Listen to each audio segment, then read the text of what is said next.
বলেন তো কোনো মেয়ে, আপনার বয়স তখন 16 বছর ছিল আর কি, আচ্ছা যান, কোনো একটা 14 থেকে 18 বছরের মেয়ে আপনাকে বলছে চলো আমরা একসাথে থাকি, বলেন 1 লাখ একটা পাবি না, 1 লাখ। আমি বলে দিচ্ছি, চ্যালেঞ্জ হলে আসিও, তুমি প্রমাণ করে দিয়ে যাও।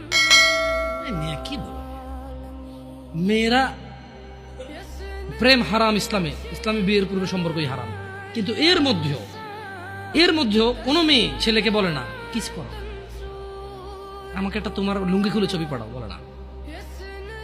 প্রত্যেকটা ছেলে বলে, এভরি সিঙ্গেল ছেলে বলে। আর যদি তোমাদের মনে হয় যে না, তোমাদেরকে কোনো 16 বছরের 17 বছরের যুবতী মেয়ে বলছে যে মানে আজে বাজে অফার করছে, আমাকে বলিও, আমার ফেসবুক আইডি তো জানাই আছে না, আমাকে বলে ভাই ভাই ভাই এক আজব ঘটনা ঘটে গেছে ভাই, 16 বছরের মেয়ে আমাকে বলতেছে আজে বাজে কথা, না।